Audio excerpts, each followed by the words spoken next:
Please welcome to the stage Adam Ross, everyone. Adam. I didn't know if my mom would accept me the night that she found out I was gay when I was 17 years old, but I breathed a sigh of relief when she said, "Adam, no matter what, you're my son, and I will always love you." It was pretty cool, right, Rob? Thank you. But then she said, "Adam, since we're being honest, I have a secret too." "Okay. Your father is not your father. And even he doesn't know it."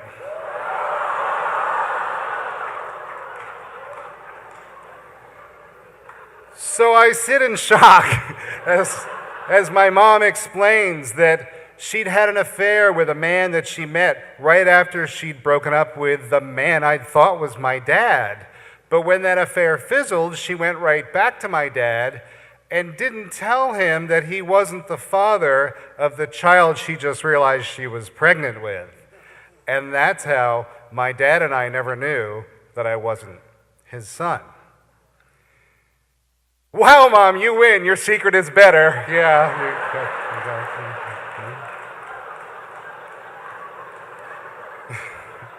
Yeah. So the funny thing is, this is not the story about what happened next with my mom, and this is not the story about what happened next with my dad, and this isn't even the story about what happened next with the man I just found out was my biological father. No, and I have a lot of those stories, by the way, but this story picks up just less than a year ago. Last year, I got this email from 23andMe, and I had sent them my DNA years ago to find out about my genetic health and things like that. So I get this email from 23andMe, and I open it up, and it says that I have 2 new half-siblings that I'd never heard of, right? And the best I could guess was that these were also children of my biological father. Now, I was half right. So I messaged these 2 half-siblings, and what I discover is that we do have the same biological father. Unfortunately, that man is not the man my mom said it was when I was 17 years old, and it's not the man I thought was my dad before that. Yeah. Just do the math, right? No, this is not good. Yeah, right? There's so much from mom, right? But, so my biological father, I find out from these siblings, is an entirely different third man named Hugh O'Brian. And some of you may have remembered that name or heard it before. Your parents probably have. He starred as Wyatt Earp in the 1950s and 60s TV show of the same name. That's my biological father. So, I know I've got to call my mom immediately. And I get her on the phone and tell her everything I just told you. And I ask her, how in the world is Hugh O'Brian my biological father? And she says, "Well, we dated, but it was 5 years before you were born, so he couldn't be your biological father." Now, this is very confusing, right? Something is not adding up, because she didn't carry me for that long. So, I was fat, but. So, I go on and explain to her that 23andMe didn't just coincidentally match my DNA up with 2 children of a man she happened to date 5 years before I was born. And every time I say this, my mom says to me, "It's impossible." And I was just really frustrated, right, and confused. And so I said something to my mom that no son should ever need to say to his mother. "Mom, when was the last time Hugh O'Brien's penis was in your vagina?" I mean, I felt terrible, right? I felt terrible. She doesn't miss a beat. She says, "Oh, a week before," and then names the man who she'd been saying was my biological father since I was 17. And then I was like, but then, like, why did you never mention that this happened? Like, didn't you think he could have gotten you pregnant? And she says, oh no, because he didn't finish and I wasn't on my cycle. Mom,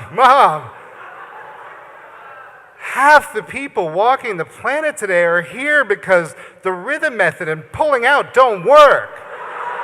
Like, that is the opposite of impossible. It's very possible. So,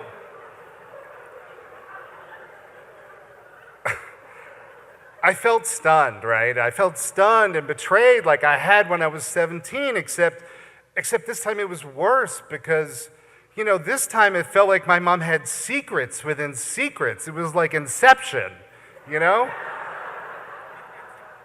And once again, I'm there and my relationship with my mom is just going off the rails.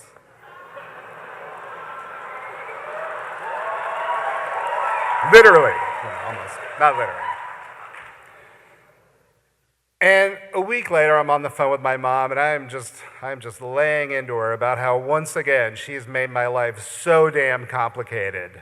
And she interrupts me and she says, Adam, this is not easy for me either.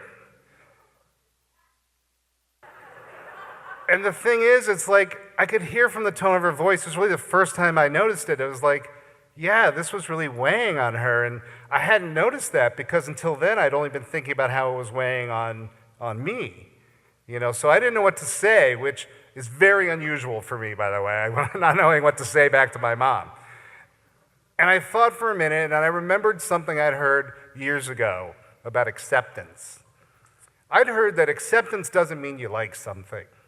Acceptance means that you can be with how something is, and you can be with how something isn't, even when that something is your mother. And I knew what I had to say to her right then. I said, Mom, I am not happy about all this insanity about who my biological father is. I am not happy at all. But you said something really important to me when I was 17, and it's time for me to return the favor. Mom, you're my mother, and I will always love you. And thanks. And after some silence, my mom, she thanked me, and she said that what I'd said made a difference. And I could hear from the shift in the tone of her voice that my words had lifted some of the weight, off of her shoulders. But, what I never expected was that when I said it, it was also going to lift some of the weight off of mine. Thank you.